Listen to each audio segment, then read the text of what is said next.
अस्सलाम वालेकुम नाजरीन, हॉरर उर्दू पॉइंट में आप सबको खुशामदीद है। चलिए सुनते हैं देवता की एपिसोड नंबर 36। हाँ, तुम जैसा सुलाओगी वो तो मैं जानती हूँ। हाय, कितनी बेशर्मी से सोने की बात कह रही हो। वो झेंप कर बोली, मार दूंगी। हाँ, मुझे ऐसी बातें अच्छी नहीं लगती। मैं जा रही हूँ, तुम तो बस वैसे ही छेड़ती रहोगी। ठहरो, मैं भी इंजेक्शन लेकर चलती हूँ। ये कहकर वो ट्रे में इंजेक्शन और सिरिंज वगैरह रखने लगी। फिर वो दोनों आहिस्ता आहिस्ता बातें करते हुए मेरे कमरे की तरफ आने लगी, लेकिन दरवाजे पर तो सिपाहियों ने फरजाना को अंदर आने से रोक दिया। फरजाना ने अंदर आने की दरख्वास्त की। अभी थोड़ी देर पहले भी वो आ चुकी थी।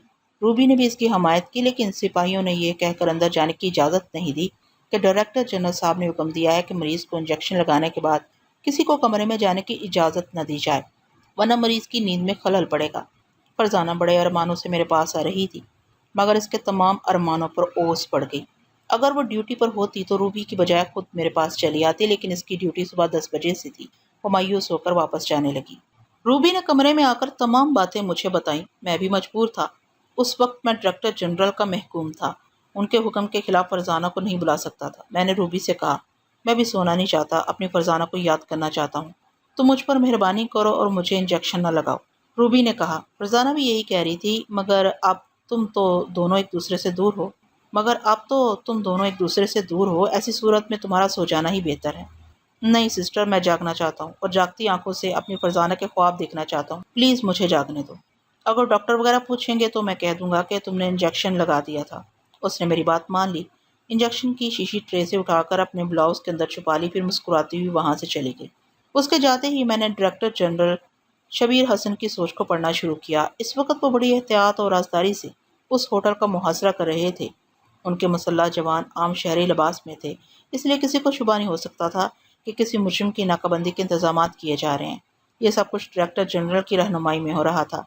इस बार वो उजरत से काम नहीं ले रहे थे। पिछली गलती ने उन्हें मुख्तात कर दिया था, इसलिए वो बड़ी सहूलत से होटल के बाहर नाकाबंदी करने के बाद अब तीसरी मंजिल के तमाम रास्तों को बंद कर रहे थे। मैंने तीसरी मंजिल के तीसरे कमरे के अंदर ब्लैक गाइड के दिमाग में झांक कर देखा। उसकी सोच बता रही थी कि गूंगा शीतल आ गया है और वो हाथ के इशारों से बातें कर रहा है। उसका मतलब यह था कि वो दोनों चूहेदान में फंस गए थे। डायरेक्टर जनरल किसी वक्त भी वहां अपने मुसल्लह जवानों के साथ पहुंचने वाले थे। उतने में ब्लैक गाइड चौंक कर बड़बड़ाने लगा, अरे ये सुर्ख बल्ब अस्पाक कर रहा है, शीतल यहाँ आओ। वो तेजी से शीतल के साथ बाथरूम में आया। वहां वॉश बेसिन के एक नलके से ट्रांसमीटर मुंसलिक था। इस ट्रांसमीटर के जरिए होटल के मैनेजर ने उसे इतला दी कि वो चारों तरफ से घेर लिया गया है। इंटेलिजेंस का डायरेक्टर जनरल होटल के रजिस्टर में इसका नाम और पता पढ़कर मुतासिर हो रहा था, क्योंकि वहां ब्लैक गाइड का नाम डॉक्टर सईद शेराजी था। वो 2 दिन पहले ईरान से आया था और 2 दिन बाद बर्मा की तरफ जाने वाला था। दरवाजे पर दस्तक सुनकर ब्लैक गाइड बाथरूम से बाहर आ गया। उस वक्त उसका दिमाग तेजी से सोच रहा था और इतने एतमाद से सोच रहा था कि डायरेक्टर जनरल ने खुद यहाँ आकर इसकी मुश्किल आसान कर दी है। अब वो सिर्फ अपना बचाव नहीं करेगा, बल्कि अभी सुबह होने से पहले भवानी शंकर को भी अस्पताल से निकाल ले जाएगा। इसने कमरे में आकर बाहर का दरवाजा खोल दिया। बाहर 2 नौजवान रिवॉल्वर लिए खड़े थे। रिवॉल्वरों का रुख ब्लैक गाइड की जानिब। उनके पीछे डायरेक्टर जनरल शबीर हुसैन खड़े थे। फिर एक नौजवान ने आगे बढ़कर ब्लैक गाइड की तलाशी ली। उसके पास से कोई हथियार बरामद न हुआ। शबीर हसन ने कमरे में आकर उससे पासपोर्ट वगैरह तलब किया। ब्लैक गाइड के पास तमाम ऐसे कागजात मौजूद थे जो इस बात की तस्दीक करते थे कि वो डॉक्टर सैयद शेराजी है और गले की बीमारियों का मशहूर मौलिज है। शबीर हसन उलझन में पड़ गए। वो एक मोअज़्ज़िज़ और मरूफ डॉक्टर था, किसी कल से भी मुजरिम नजर नहीं आता था। डॉक्टर सईद शेराजी की शख्सियत ऐसी थी कि इसके खिलाफ कोई सबूत हासिल किए बगैर उसे हिरासत में नहीं लिया जा सकता था। अब मेरा फर्ज था कि मैं इसकी रहनुमाई करता। मैंने बताना चाहता था कि डॉक्टर शेराजी का पासपोर्ट और दूसरे तमाम कागजात जाली हैं, लेकिन इसी वक्त ब्लैक गाइड ने शबीर हसन को मुखातिब किया। मैंने सोचा कि पहले इन दोनों की बातें हो जाएं, फिर मैं इन्हें गाइड करूंगा। इनसे सोच के जरिए कहूंगा कि गूंगा शीतल बाथरूम में छुपा हुआ है और वहां वॉश बेसिन के एक नलके से ट्रांसमीटर मुंसलिक है। लेकिन ब्लैक गाइड ने कुछ ऐसी चाल चली कि मुझे शबीर हसन की सोच तक पहुंचने का मौका ही नहीं मिला। उसने शबीर हसन से पूछा, जनाब आप इस हद तक छानबीन कर चुके हैं, अब मुझे भी हक पहुंचता है कि मैं आपकी तारीफ मालूम करूं। शबीर हसन ने फखर से कहा, मैं यहाँ की इंटेलिजेंस का डायरेक्टर जनरल हूँ। ओह! ब्लैक गाइड ने यूं हैरानी और खुशी का इजहार किया जैसे एक अजीम हस्ती से खिलाफ तवक्को मुलाकात हो गई हो। उसने मुसाफिर के लिए हाथ बढ़ाया। आपसे मिलकर मैं फख्र महसूस कर रहा हूँ। शबीर हसन ने मुस्कुराकर मुसाफा किया। दोनों के हाथ एक दूसरे से मिल गए।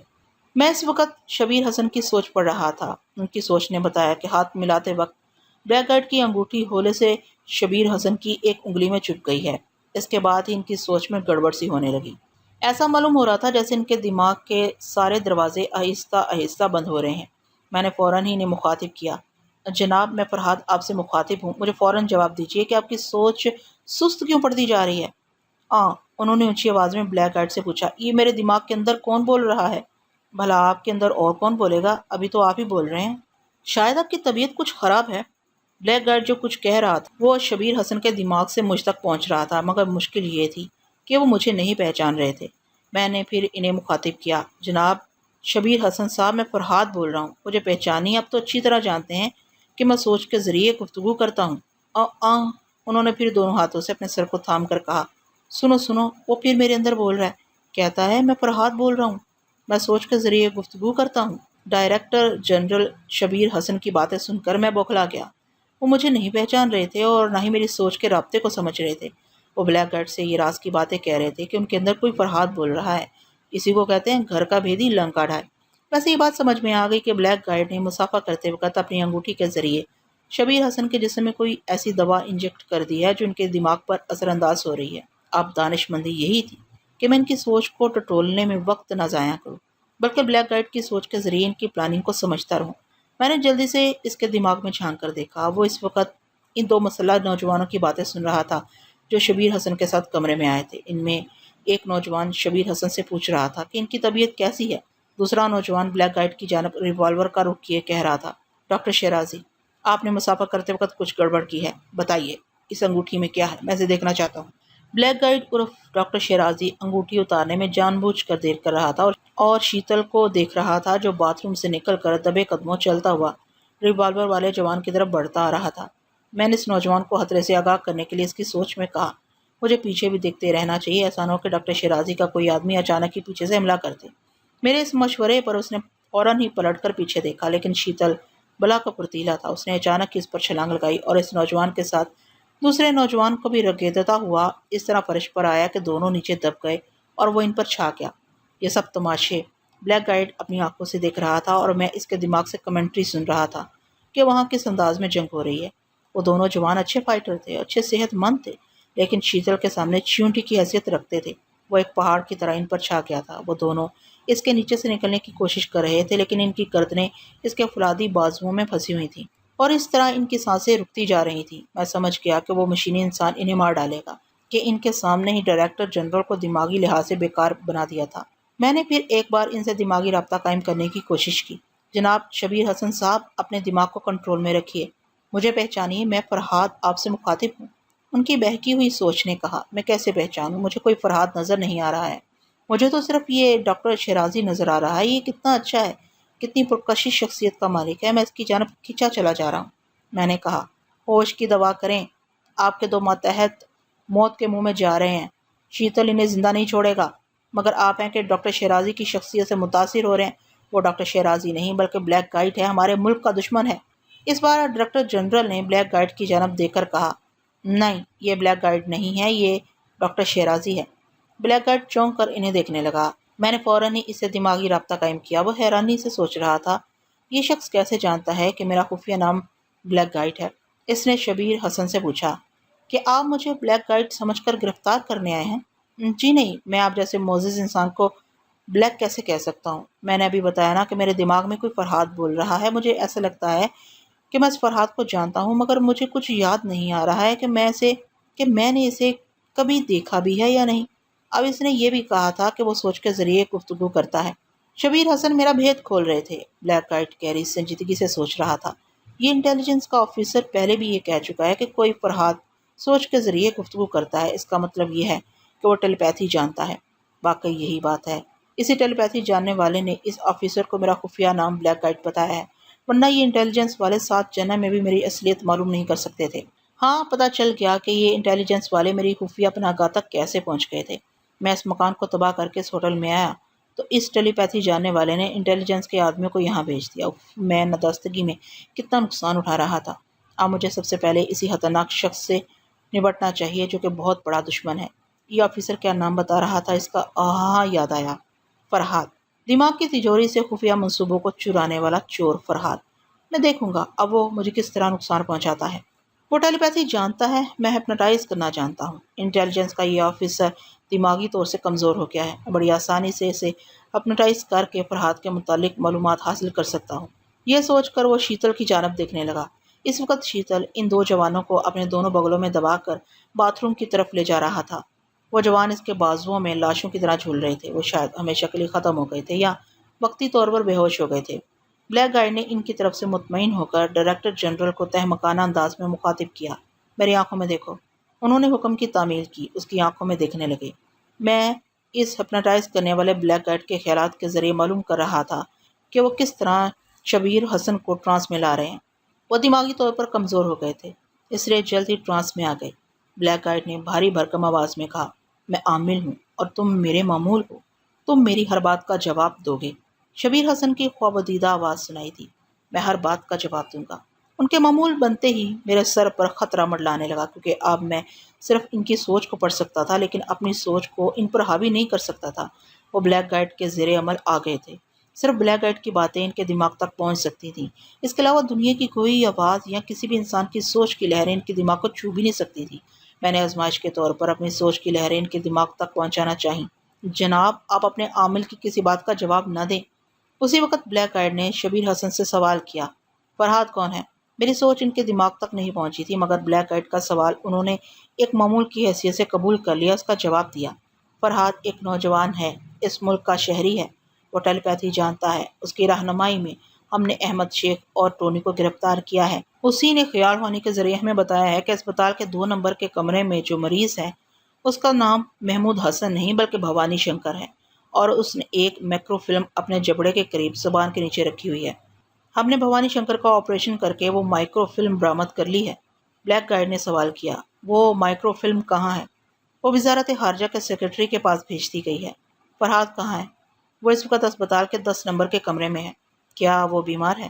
ہاں، ایک فولادی انسان دروازہ توڑ کر اس کے بیڈ روم میں آیا تھا۔ وہ فرحاد کو مار ڈالنا چاہتا تھا، مگر اس کی ایک کزن نے گولی چلا دی۔ وہ فولادی انسان اسے ادمرا چھوڑ کر چلا گیا۔ بلیک گائیڈ کے بڑبڑانے کی آواز آئی، اچھا تو یہ وہی شخص ہے جس پر شیتل نے حملہ کیا تھا۔ واقعی اس کی تقدیر اچھی تھی، ورنہ شیتل کے ہتھے چڑھنے والا آج تک زندہ بچ کر نہ جا سکا، مگر اب اس کا آخری وقت آ گیا ہے۔ پھر اس نے ڈائریکٹر جنرل شبیر حسن کو مخاطب کیا، تم میرے معمول ہو، میرے ہر حکم پر عمل کرو گے، میں تمہارے ہر حکم پر عمل کروں گا۔ ہم تمہارے ساتھ ابھی اسپتال جائیں گے۔ تمہارے 2 ماتحت جو اس کمرے میں آ کر ہمیشہ کی نیند سو چکے ہیں، ان کی لاشیں باتھ روم میں پڑی رہیں گی۔ اس کمرے کے باہر جو ماتحت ہیں تم انہیں ساتھ لے کر اسپتال چلو گے۔ وہاں تم حکم دو گے کہ 2 نمبر اور 10 نمبر کے مریضوں کو ایک ایمبولینس میں پہنچایا جائے۔ اس ایمبولینس کو تمہارا ایک ماتحت ڈرائیو کرے گا، دوسرا ماتحت اور شیتل ایمبولینس کے پچھلے حصے میں مریضوں کے پاس رہیں گے، اور تم میرے ساتھ ایک جیپ کار میں رہو گے۔ ہماری منزل کہاں ہے یہ میں بعد میں بتاؤں گا، ابھی جو کچھ کہہ رہا ہوں اسے اچھی طرح ذہن نشین کر لو۔ چلو اب اٹھو۔ شبیر حسن حکم کے مطابق اٹھ کر چلنے لگے۔ بلیک گائیڈ اس وقت سوچ رہا تھا، فرحاد کی وجہ سے مائکرو فلم چھین لی گئی، بھوانی شنکر کا مشن ناکام ہو گیا، اس کی رپورٹ پر بھوانی شنکر کی زبان کے نیچے جبڑے کے پاس آپریشن کیا گیا۔ میں فرحاد کے دماغ کا آپریشن کر کے اس کی کھوپڑی سے ٹیلی پیتھی کے علم کو ہمیشہ کے لیے دھو ڈالوں گا۔ بلیک گائیڈ جیسے جانے دشمن کو یہ راز معلوم ہو گیا تھا کہ میں خیال خوانی جانتا ہوں، اور یہ میرے حق میں بہت برا ہوا تھا۔ اس وقت میں 2 خطرناک دشمنوں کے شکنجے میں جانے والا تھا۔ ایک تو وہ گونگا شیتل تھا جو انسان سے زیادہ ایک آہنی مشین تھا، اس سے ایک بار ٹکرانے کے بعد میں اسپتال پہنچ گیا تھا۔ دوسرا بلیک گائیڈ تھا جو جسمانی لحاظ سے کمزور تھا لیکن ذہانت میں بے مثال تھا۔ وہ تہیہ کر چکا تھا کہ مجھے اسپتال سے نکال کر کہیں لے جائے گا، اور اس کے بعد میرے دماغ کا آپریشن کرے گا اور میری کھوپڑی سے ٹیلی پیتھی کی تمام صلاحیتوں کو دھو ڈالے گا۔ میں اسپتال کے کمرے میں ایک مریض کی طرح پڑا ہوا تھا، اگرچہ میرا علاج خاصی توجہ سے کیا جا رہا تھا اور اب میں بستر پر اٹھ کر بیٹھنے لگا تھا، تاہم بھاگ دوڑ کے قابل نہیں تھا، اور وہ جو دشمن میری طرف آنے والے تھے میں اسے بچنے کے لیے اس کمرے سے باہر نہیں نکل سکتا تھا۔ انٹیلیجنس کے آدمی جو کمرے کے باہر پہرا دے رہے تھے، ان سے میں یہ کہتا کہ تمہاری انٹیلیجنس کا ڈائریکٹر جنرل مجرموں کے اشاروں پر ناچ رہا ہے اور وہ مجھے اور بھوانی شنکر کو مجرموں کے حوالے کرنے آ رہا ہے، تو کوئی میری بات کا یقین نہیں کرتا۔ سب یہی کہتے کہ ڈائریکٹر جنرل شبیر حسن محب وطن ہے اور اپنے ملک کے مفاد کو پیش نظر رکھ کر ہی ہم 2 مریضوں کو اسپتال سے لے جائیں گے۔ ویسے بھی وہ کسی مقصد کے لیے ہمیں کہیں لے جائے، کس کی مجال تھی کہ ڈائریکٹر جنرل کے اقدامات پر نکتہ چینی کرتا۔ इस अस्पताल में सब इसके हुक्म के बंदे थे। अस्पताल के सामने एक शानदार होटल की तीसरी मंजिल के तीसरे कमरे में मुजरिमों की वही पोजीशन थी।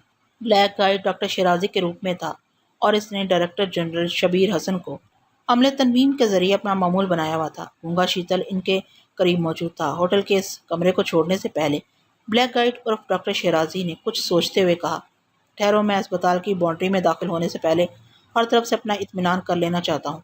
तुम एक बार फिर बोलो कि तुम मेरे मामूल हो। शबीर हसन ने कहा, मैं तुम्हारा मामूल हूँ। ब्लैक गाइड ने कहा, अगर फरहाद से सामना हो तो तुम इसकी कोई बात तस्लीम नहीं करोगे, इसके हर मशवरे को ठुकरा दोगे। उसने एक मामूल की हैसियत से कहा, मैं फरहाद की कोई बात तस्लीम नहीं करूंगा, इसके हर मशवरे को ठुकरा दूंगा। अभी तो तुमने कहा था कि फरहाद तुम्हारी सोच में बोल रहा है।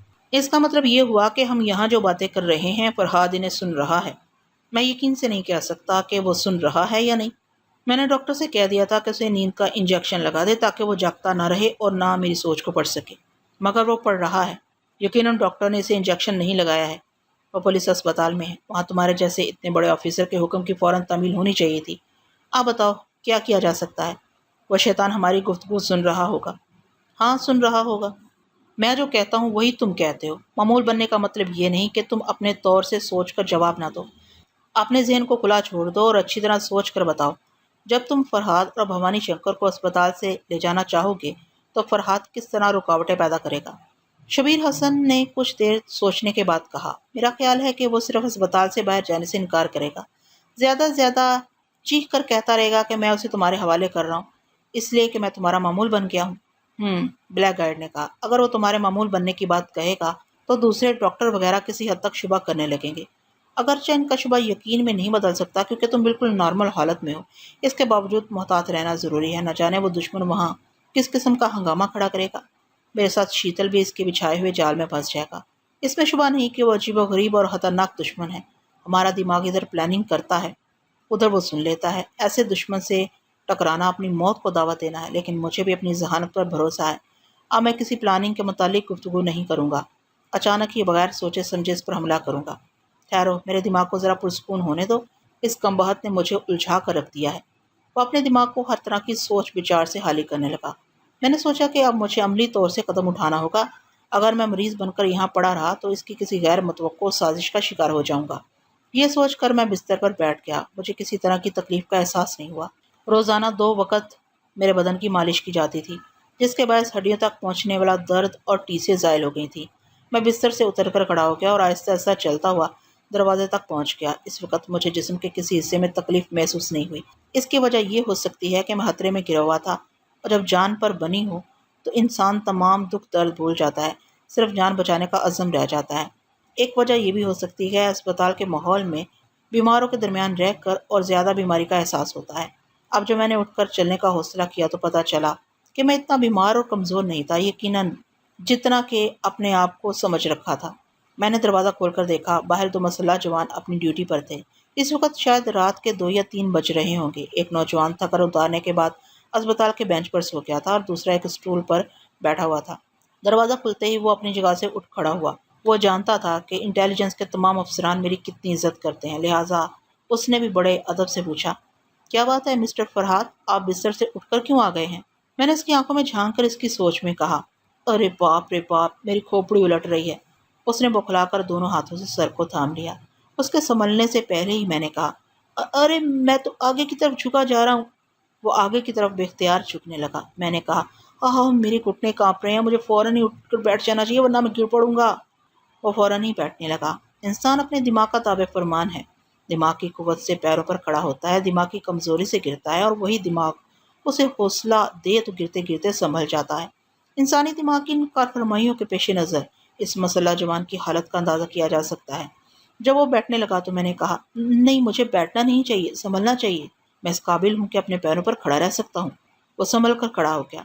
चंद लम्हों के लिए मैंने इसके दिमाग को आज़ाद छोड़ दिया। वो सोचने लगा, या अल्लाह, ये मुझे क्या हो गया था? यूँ लगता है जैसे मेरा दिमागी तवाज़ुन गड़बड़ा गया था। पहले कभी ऐसा नहीं हुआ। ये मिस्टर फरहाद की आंखों में कुछ है। जैसे ही मैंने आंखों की तरफ देखा था वैसे ही मेरा दिमागी तवाज़ुन गड़बड़ा गया था। मैंने इसकी मनफी सोच में कहा, नहीं, इसकी आंखों में कुछ नहीं है, ये मेरा वहम है। बहरहाल मुझे एक बार आजमाइशी तौर पर इसकी आंखों में देखना चाहिए। ये सोचकर उसने जैसे ही मेरी आंखों की तरफ देखा میں نے اس کی آنکھوں کے ذریعے اس کے دماغ تک پہنچ کر کہا۔